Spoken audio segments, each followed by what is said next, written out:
আমার বিসিবি সদস্য অনেকে হতে চায়, তখন আমারও ইচ্ছে ছিল আমি বিসিবির সদস্য হব। তখন আমাকে নিয়ে যারা কাজ করেছিলেন আসিফ মাহমুদ তাদের কাছে 3 কোটি টাকা চাঁদা দাবি করেছিল।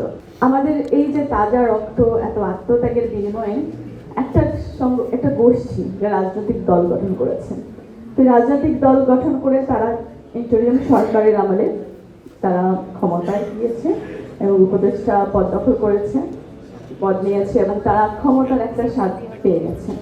এখন তারপরে তারা হচ্ছে গিয়ে সেখান থেকে যত রকম স্বৈরাচার হাসিনা যে ধরনের অন্যায় করত, দুর্নীতি করত, তারা কিন্তু নতুন বন্দোবস্তের নাম দিয়ে সেই পুরাতন কায়দায় তারা কিন্তু সেই শাসন, নিয়ম নীতি, দুর্নীতি, বাণিজ্য দখল, ট্রান্সফার, নিয়োগ বাণিজ্য, নানান কিছু করেছে।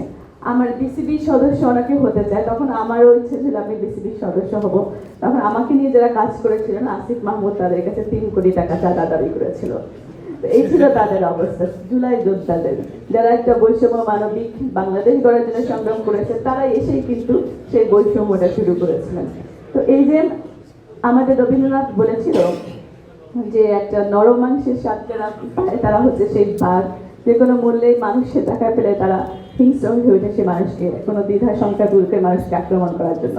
আমার মনে হয় আজকে যারা আমাদের এনসিপি নেতৃত্বরা রয়েছেন তারা হচ্ছে কি সেই ক্ষমতার স্বাদটা পেয়ে গেছেন। ক্ষমতার স্বাদ পেয়ে এখন তারা তাদের নিজস্ব নৈতিকতা, আদর্শ বিক্রি দিয়ে জামাতের সাথে তারা একত্রিত হয়ে এমপি হলো, তারা কিন্তু ওই লোক কিন্তু তাদের ক্ষমতার দিকে। তাই এই জুলাই আন্দোলনে তাদের যে পদযাত্রা, সেখানে তারা জুলাই যোদ্ধাদের নিয়ে কথা না বলে বিভিন্ন জায়গায় গিয়ে শুধুমাত্র আমাদের মাননীয় মন্ত্রী কিংবা ওই এলাকার যারা বিশিষ্ট এমপি মন্ত্রী রয়েছেন তাদের বিরুদ্ধে নিষেধাজ্ঞা করছেন। তো এটা নিশ্চয় কোনো হীন উদ্দেশ্য রয়েছে এবং তারাই করছে যারা হাসিনার আমলে বিভিন্ন পদে তারা অধিষ্ঠিত ছিল।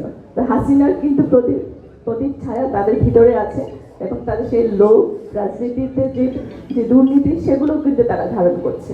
তা আমরা বলছি আমাদের যারা আছেন আজকের এই প্রাইভেট বিশ্ববিদ্যালয়ের সংগ্রামী বন্ধুরা, সবাই মিলে আমরা একটা সুন্দর